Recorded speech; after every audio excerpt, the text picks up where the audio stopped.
and welcome to your esoteric planetary cosmology class, where we are going to dive deep into the meanings behind the planetary significations. Before we get started, I wanted to tell you a little bit about me. I am Brooklyn. I am an astrologer and certified yoga teacher. I have a passion for intuitive arts and magic weaving. I have overcome great trauma in my life and have found many tools that have helped me on my way, so my mission is to share those with you. I've been studying astrology for over 10 years and actually just recently received my certification from the Portland Astrological School of Astrology. In August, I begin my study to become an Ayurvedic practitioner.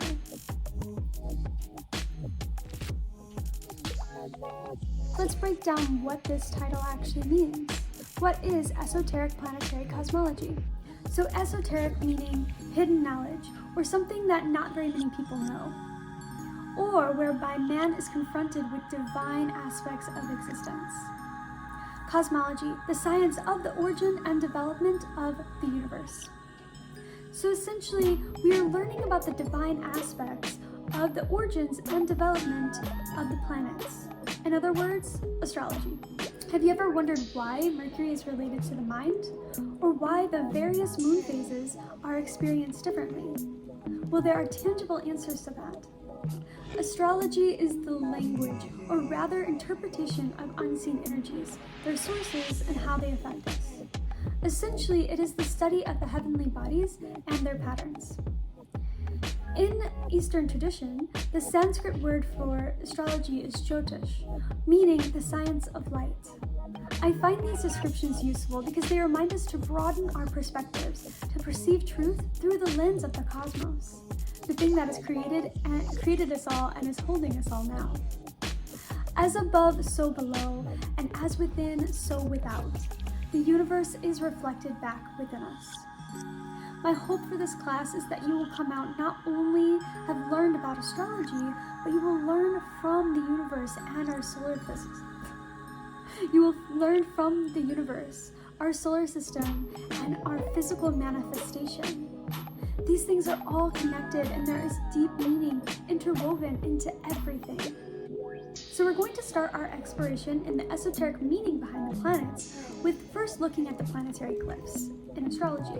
These glyphs were created for alchemy, and much like sigils, the simple designs hold a lot of meaning. The planetary glyphs are composed of 5 different shapes. The arrow of potential, outward expression, upward energy. The cross of matter, the crux where the material world meets the spirit world. It is grounding and physical. The circle of spirit, infinite, connecting, and all-encompassing. The crescent of receptivity, open to receiving information from the higher realms and transferring energy. The point of incarnation, of point of view or observer. This can all be done with the 12 signs of the zodiac as well. However, today we're just focusing on the planets. Now let's dive into this living cosmology of our planets. We will start with the sun, as it is the core of our solar system and an intricate part of our birth chart. The sun is the heart of our solar system, the one thing that all the other planets revolve around. It is the vital life-giving force. The sun has helped shape our planets into what they have become today. In fact, stars not only spark life into us, but they are largely responsible for the potential of their solar systems. Much like how the heart is the first organ that is formed during the development of the body, and everything else begins to grow around it. In astrology, the sun represents that centered conscious. It is that pulsating divine spark that you shine outward into the world. And it governs over the heart in astrology. The sun represents your image, your confidence, and your self-esteem. So when you say, I am, what are the next words that come to your mind? I am an astrologer. I am a yoga teacher. The sun is what we identify with and how we express it. Looking at the sun's planetary glyph, we see that circle of spirit encompassing the point or the observer. The point can also be seen as that heart incarnating in the body, that toroidal field, or the crowning of a child being born. This is the moment we truly step into the world of matter, the moment we become a separate entity from the mother and begin our own journey on this planet Earth. This is the initiation. This is the beginning of life. Now, I'm going to ask you to get out your planetary journal prompts, or simply a pen and paper. I want you to reflect on the relationship to this symbol of the sun in your own life. Please write openly here and try to not criticize yourself or correct yourself. Let these prompts be a source of pure, unedited self-reflection. When you're ready, pause this video and reflect on these questions. Do I have a healthy sense of my own self-worth? Do I have a clear sense of my purpose and direction? Next is Mercury, Sun's satellite. Mercury is the little fast-moving gray planet that never strays too far from the sun. Mercury can be both extremely hot and extremely cold, bouncing back and forth between the two. Mercury in astrology represents the mind, all communication and how we learn. Much like Mercury, the mind can also easily bounce between extremes with breakneck speeds. The mind orbits around the center consciousness, relaying messages from our center. When looking at the physical body, we find that in the brain we have gray matter, a brain tissue that harbors all nerve synapses. The back portion of the butterfly-shaped gray matter is known as the posterior, sometimes called the dorsal gray horn. This region passes sensory information via ascending nerve signals. The front part, which is sometimes called the vernal gray horn, sends descending nerve signals governing motor activities to the automatic nerves.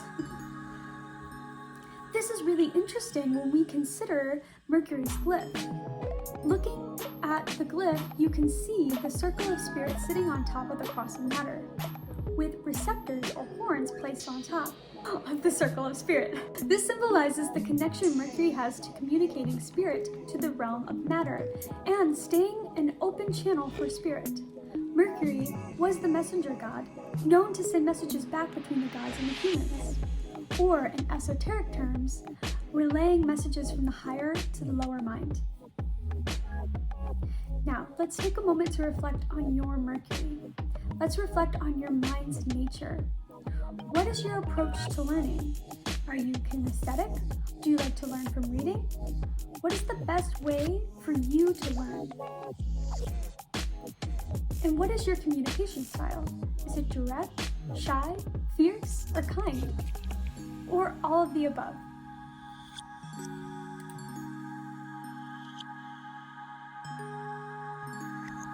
Now we've come to Venus, the bright beauty of the night sky. Venus has always been known for her beauty, as she outshines all the other planets. Venus is the hottest planet in our solar system. She is also the most perfectly spherical planet, with an orbit that creates an elegant 8-petaled flower around the sun. Venus in astrology represents our sensual nature, touch, taste, sound, sight, what brings us pleasure, and the way we express affection. Venus enjoys experiencing and exploring the physical realm through senses. Through these explorations, we begin to understand what it is that we truly value about this physical realm, and what it is that we truly want to attract more into our life. Venus rules the eyes, skin, throat, nose, ears, and all those things that we do, and all those things that help us sense the world. And these things actually begin to form shortly after the heart and brain in the development of a child. We see that in the glyph of Venus, there is the circle of spirit being supported by the cross of matter. But this time, there is not any receptive antenna. This is just pure experience of the material world. So let's take a moment to reflect on your Venus nature. What is it that you value most? And how do you relate to your social urges?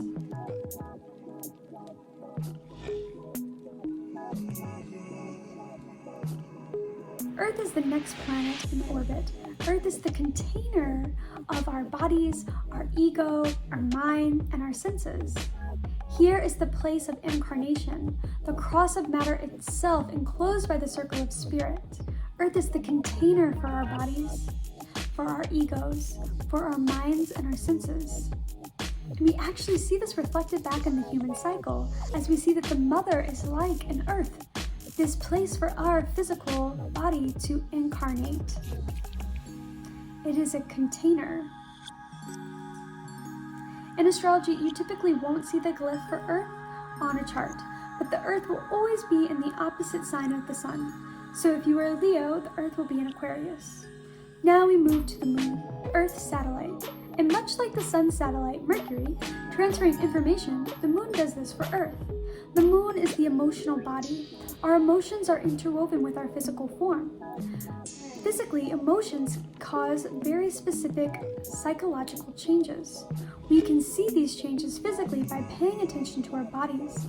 The moon also signifies our habits and how we nurture ourselves, and we can see how these things are all affected by our emotions. When we are feeling good, we may be able to keep up with the healthy habits with ease. But when stress enters our life, it can be harder to keep up with our routines and nurturing ourselves, even though it's very important. The moon has effect on the waters of our body and our digestion. In this ever-evolving story of the child developing, the next thing to develop is the gestational tract, which is ruled by the moon. The moon also passes information between the external realms and the internal realms with its phases. A new moon is a time where we are drawn inwards, and it is physically positioned, and its physical position is actually in between the Earth and the internal planets. The new moon is actually closer to the planet Venus, a more receptive planet focusing on what it is that we want to attract in our life. This is one of the reasons why new moons are such great times for manifestation magic. Also, as the moon grows in light, so too will our wishes. Full moons, on the other hand, are closer to Mars, a planet that focuses on outward movement. During full moons, our emotions get pulled outward and we have more energy, and many people actually get a little stir crazy. Police are actually trained to be out patrolling more often during full moons. This is also where the term lunatic comes from. Mars is also known for being severing or ruling over surgeries. So I find it that interesting that during full moons, the magic is typically geared to releasing and letting things go. This is also because the moon will be waning and losing light. So as it loses light, we release. Now, let's take a moment to reflect on the moon in our chart. What is it that nurtures you and comforts you? How do you experience your feelings and moods? Do they come on like tidal waves? Are you angry at first, or do you hold back tears?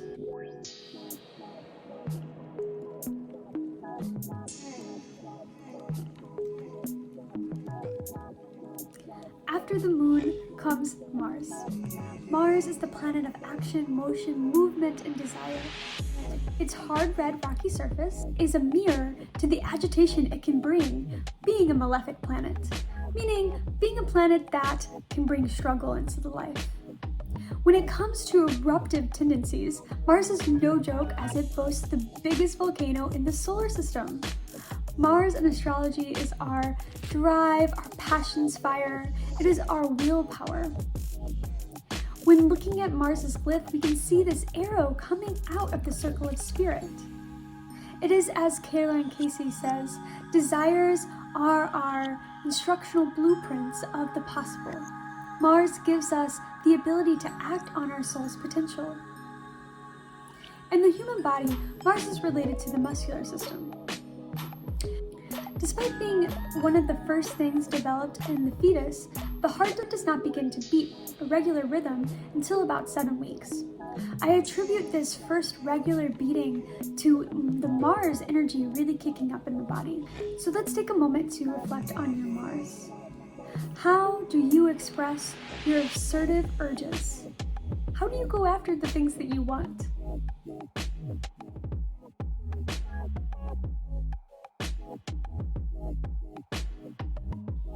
Jupiter is our first gas planet and the biggest planet in our solar system. It has a warm, jovial nature and represents expansion and growth. In a very real sense, Jupiter is like an older sibling to the inner planets, shielding us from the comets and asteroids through its force of gravity. On the other hand, Jupiter is home to the Great Red Spot, the biggest and longest lasting storm in our solar system. I find it interesting that Jupiter is also related to Zeus. I find it interesting that Jupiter is also related to Zeus, a god of storms. Astrologically, Jupiter is our beliefs and philosophies, a storyteller and primary way of making meaning out of information. Jupiter is our beliefs and philosophies, a storyteller and the primary way of making meaning out of information. Like Caroline Casey says, Jupiter actually tells us that the nature of learning is erotic. Everything has a story to tell. When we look at the glyph of Jupiter, we see a receptive crescent spiraling out of matter. In this way, this is Jupiter rising above matter and taking it closer and higher to the spirit realm. It's really taking the matter of the world and expanding on it. In the Jupiter stage of the fetal development, the child begins to expand and grow. Its arms and legs begin to extend, the hands and feet begin to form. As the baby grows, so too does the mother. Jupiter questions to reflect on. Where do I look for meaning in my life? Where do I find meaning in my life? What helps me develop a sense of purpose? Saturn is a cold gas giant planet with icy rings encircling it. We can see these rings as boundaries, walls that confine and create structure.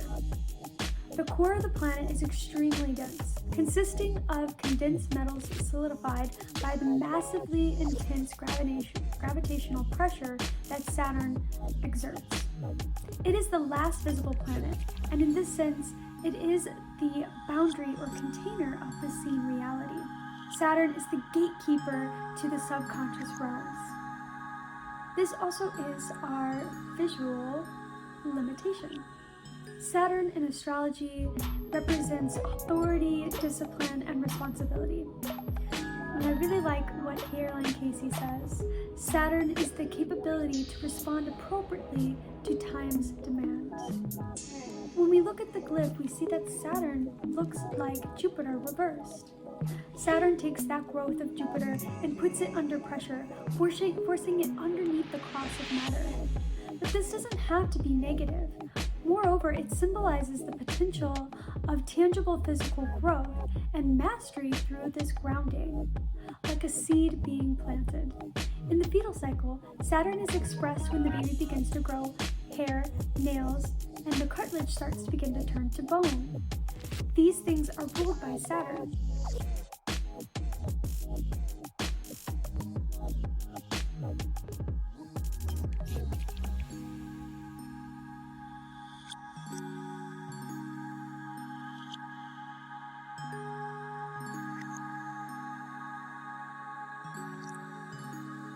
So our Saturn question of today is, in what aspects of yourself or your environment do you experience as lacking or limiting?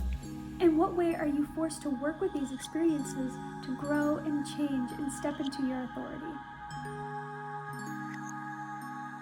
Moving out past the boundary of Saturn, we come to Uranus.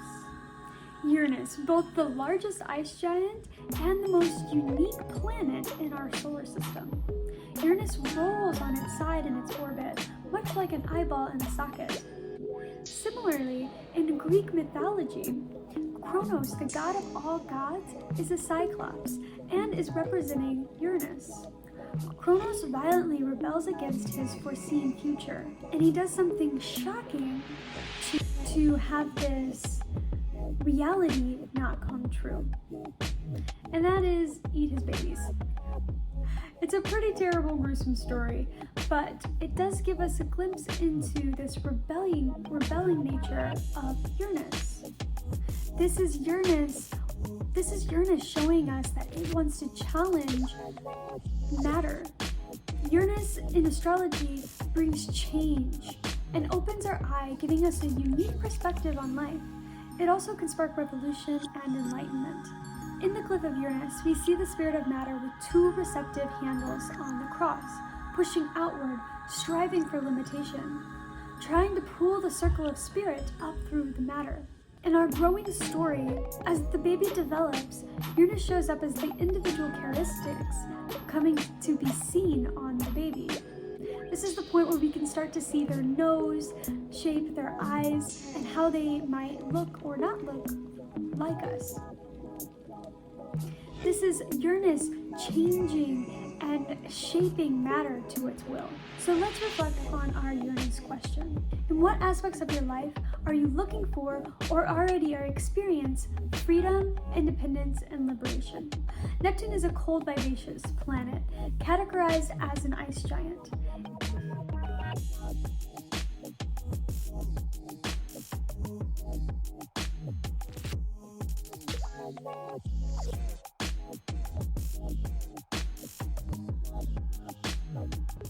Neptune is a cold, vivacious planet categorized as an ice giant.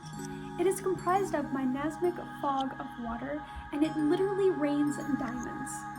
I know that sounds like something out of a dream, but interestingly enough, Neptune's deep connection to the subconscious makes it the ruler of dreams and imagination.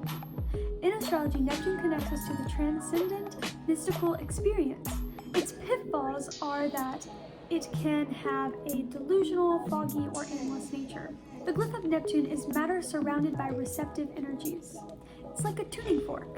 The receptive energies are moving inspiration and spiritual information down through and into the matter. I find this really interesting because it's like our dreams. We go out through our day experiencing these very physical reality-like things, and then at night we are forced to dream or go into a deep slumber into our subconscious. After around 11 weeks from conception, the growing baby will finally close its eyes, entering the domain of Neptune, and will stay there for approximately 28 weeks old. Neptune's reflecting questions. How do I define my dreams and spiritual ideals? In what situations do I feel confused or uncertain?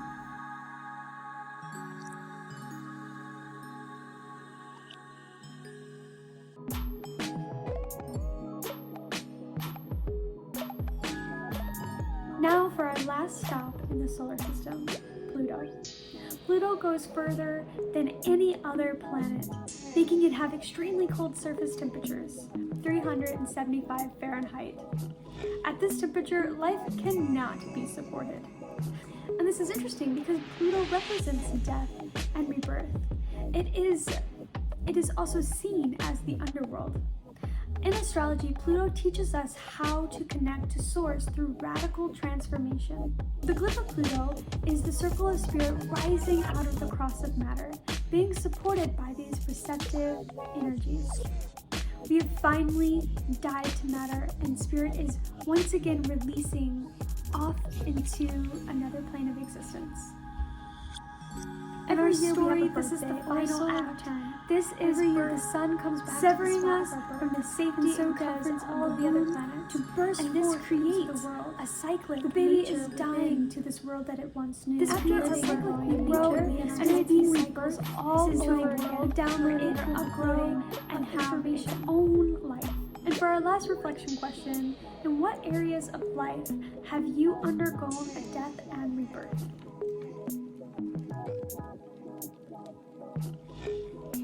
After birth, we experience this cycle once again in our life, going from the sun all the way to Pluto, and we keep on experiencing these cycles. And this is what astrology is. It's taking a look at the moment that you were born and then looking at where the planets are now on top of that. What is being highlighted? What cycle are you in? So with the sun, we have solar returns every year. Every year the sun comes back to the point where we were at our birth. This is our birthday.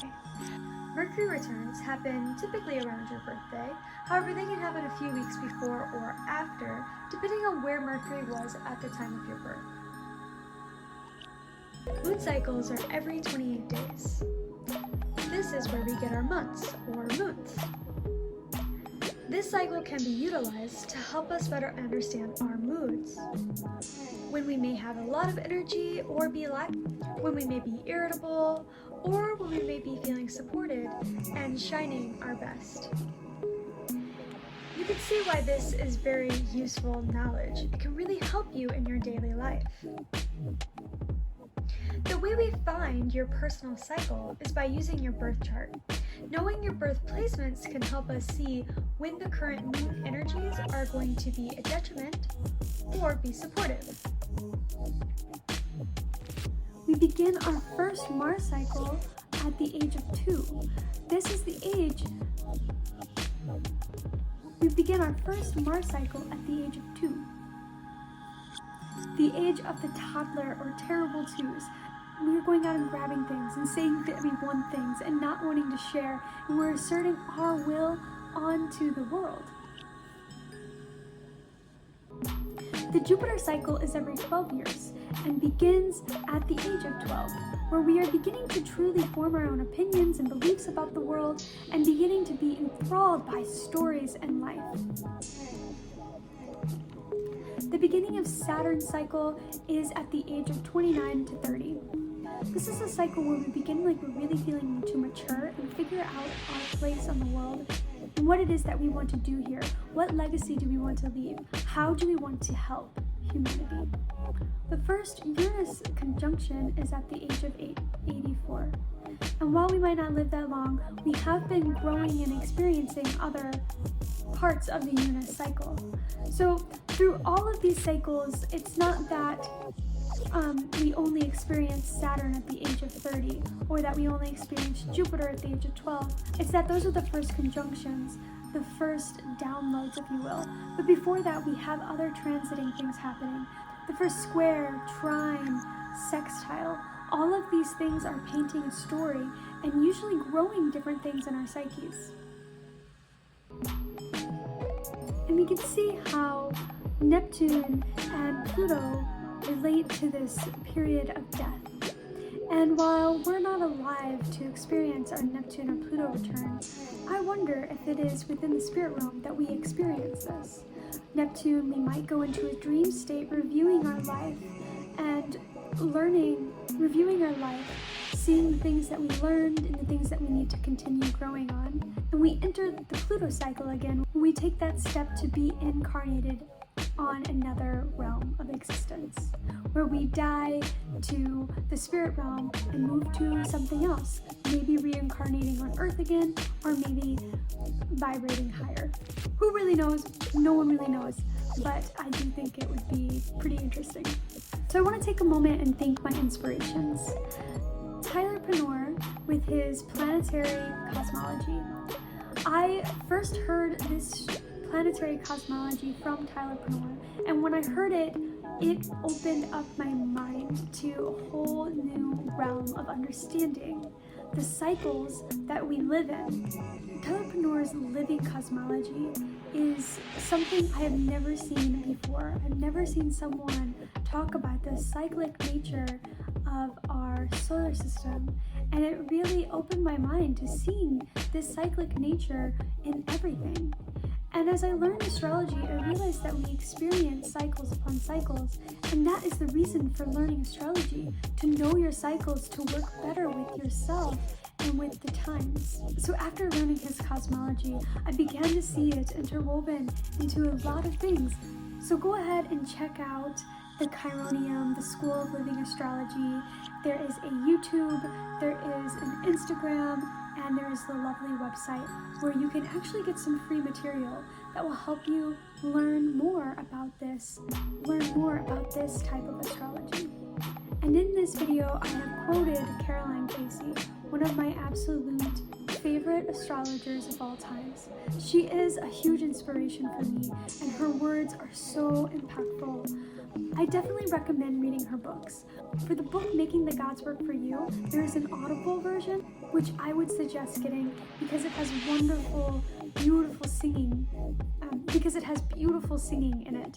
It really is great, and I have both the physical copy and the Audible one, and I have to say that the Audible one is my favorite for the music and the way that you hear how Caroline Casey tells these stories. It's really, really amazing book. If you are interested in learning more about the cycles of the cosmos and being part of a community of learning and spiritual growth, then I'd like to invite you to my Patreon. This space is like your virtual, magical, astrological yoga studio. Here we don't just do yoga. We integrate seasonal and cosmic energies in our bodies. This is yoga imbued with cosmological purpose. This is body magic. By aligning our bodies with the celestial cycles, we can use their forces to truly align our lives. Humans are cyclic creatures because we live in a cyclic universe. We function more effectively if we coexist with the cosmic cycles. It is similar to using the weather forecast to plan out your week. In these classes, we will be cultivating cyclic awareness and moving with the flow instead of against it. Think of it as the farmer's almanac for your body, mind, and soul. So please feel free to join the community. It's all about inspiring you to connect to your cosmic divine spark. Let's radically take authority over our lives by showing up for our wellness and making dedication and discipline magically joyful. If you're ready to take back your life and get into a magical, powerful routine, then please join us. So for as little as $11 a month, which is the cost of a drop-in class at a yoga studio, you will receive an astrological yoga class. This class is crafted based off the astrological energies of the month. I will be teaching you how to embody these energies and how to reflect on their effect in your life.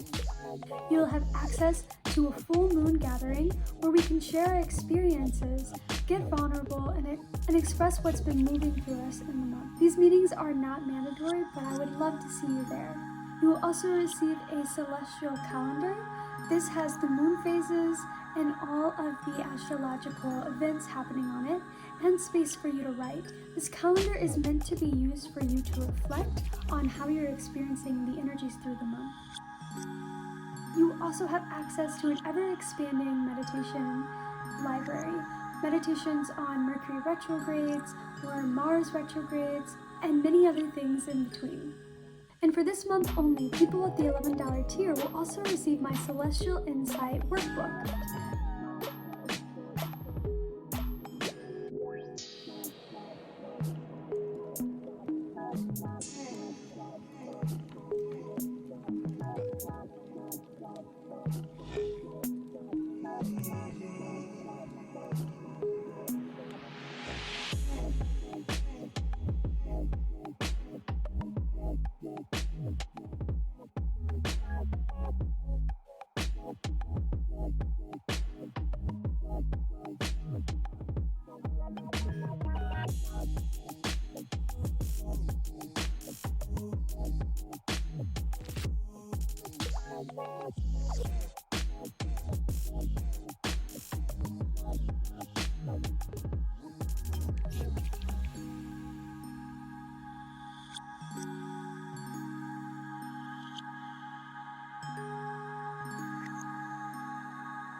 For $40 a month, you become part of the lunar group of my community.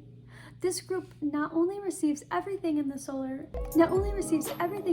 tier, but also will be receiving spells for the new and full moons, yoga classes for the new and full moons, meditations for the new and full moons, and a monthly issue of Celestial Insight. We also will have a new moon gathering for people in this group.